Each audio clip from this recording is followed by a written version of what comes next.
নমস্কার বন্ধুরা, রিমির বাঙালি রান্নাঘরে আপনাদের সবাইকে স্বাগত।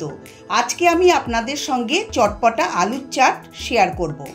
আমরা কিন্তু বাইরে বেরোলেই পাপড়ি চাট, আলুর চাট, ঘুগনি খেয়ে থাকি। ঘরে কিভাবে সহজ পদ্ধতিতে আলুর চাট বানিয়ে নেওয়া যায় সেটাই আমি শেয়ার করছি।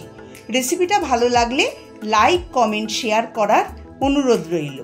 একটা স্পেশাল মশলা তৈরি করে নেব। তার জন্য প্যান বসিয়ে দিয়ে দেব 1 টেবিল চামচ গোটা জিরে, 1 চা চামচ গোটা ধনে আর 2টো শুকনো লঙ্কা। জিরের পরিমাণটা একটু বেশি দিতে হবে। এবার সমস্ত কিছু আমি 1 থেকে 1.5 মিনিট সময় নিয়ে লো ফ্লেমে ভেজে নেব। মশলা খুব লাল করে ভাজবো না, হালকা করে ভাজবো। গ্যাসের ফ্লেম বন্ধ করে দিচ্ছি। মশলা ভাজা হয়ে গেছে। নামিয়ে ঠান্ডা করে মিক্সিতে দানা দানা গুঁড়ো করে নেব।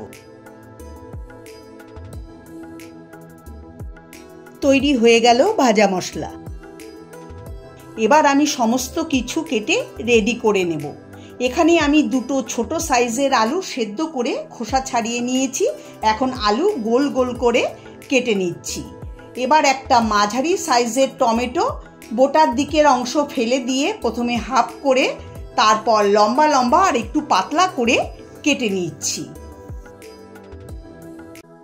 একটা মিডিয়াম সাইজের পেঁয়াজকে লম্বা লম্বা আর পাতলা পাতলা করে কেটে নিচ্ছি। এখন এগুলোকে একটা মিক্সিং বোলে দিয়ে দিচ্ছি।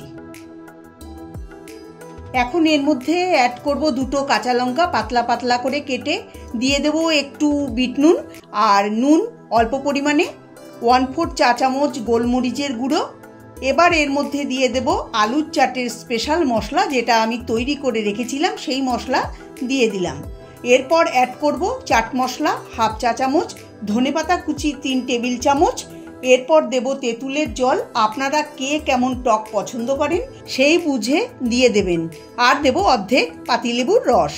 এবার সমস্ত কিছু আমি হাত দিয়ে ভালো করে মিশিয়ে নেব।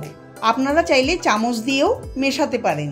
এটা আপনারা আপনাদের বাচ্চাদের জন্যও বানাতে পারেন। বাচ্চাদের জন্য বানালে লঙ্কা ব্যবহার না করাই ভালো। টক ঝাল ঝাল জিভে জল আনা আলুর চাট একদম রেডি। এটা খেতে দুর্দান্ত হয়েছে। আমার এই আলুর চাটের রেসিপি আপনাদের যদি ভালো লাগে তাহলে আপনারাও বাড়িতে তৈরি করুন আর সবাইকে খাওয়ান। কেমন হয়েছে কমেন্ট করে আমাকে জানাবেন। আমার চ্যানেলে নতুন বন্ধু হয়ে থাকলে চ্যানেলটাকে সাবস্ক্রাইব করার অনুরোধ রইল, পাশে থাকা বেল আইকনটা সমেত। কারণ আমি যখনই নতুন রেসিপি আপলোড করব আপনাদের কাছে খুব তাড়াতাড়ি পৌঁছে যাবে। সবাই ভালো থাকবেন, সুস্থ থাকবেন। ধন্যবাদ।